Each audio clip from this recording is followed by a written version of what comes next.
Hi, I'm Roy. I'm mostly responsible for all the concept art in Killzone.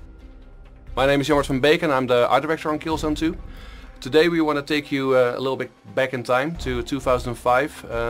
In 2005 we produced the infamous E3 trailer, the target render as many people are calling it.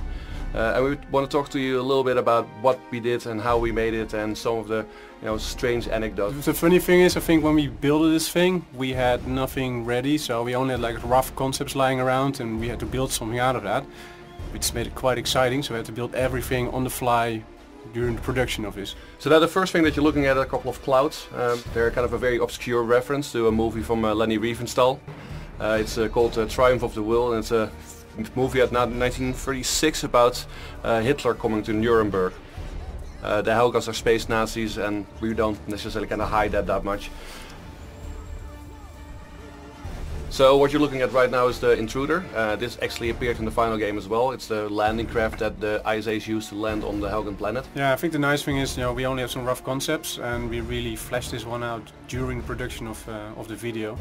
And I think, yeah, it stayed pretty much the same in the final game.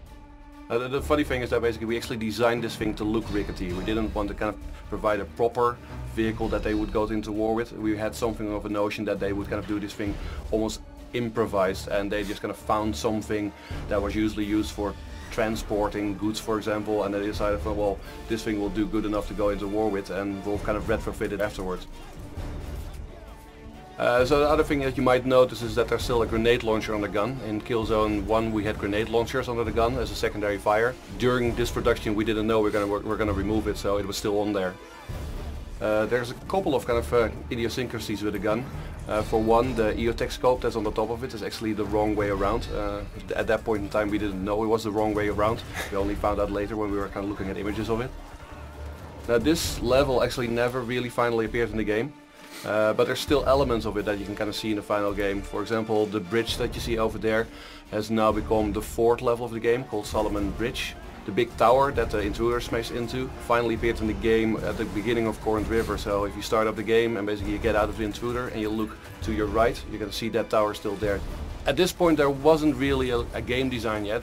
So for example the flamethrower, we never knew if that would actually end up in the game, but we were just like, well, it's a cool idea, so let's just try it out, see what it would look like.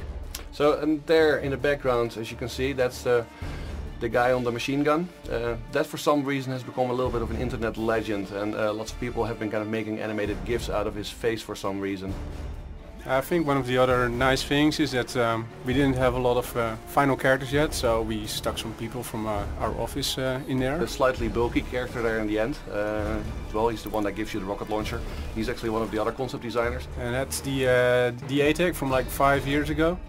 Went through a big development cycle, so if you see it now, it has it changed a lot, although the functionality is still the same, I think. So here's one of the mechanics that actually didn't make it into the game. We originally had the idea that characters could give you weapons, so that would be kind of like an extra weapon pickup. Now that we're wrapping up, of course there might be still one kind of question on your mind, and that is, was the thing real time? No, of course it wasn't real time, it was a target render, as we just mentioned. Next week we'll be back and we'll be looking at the 2006 multiplayer trailer. That was never shown to the public, but we're going to show it now.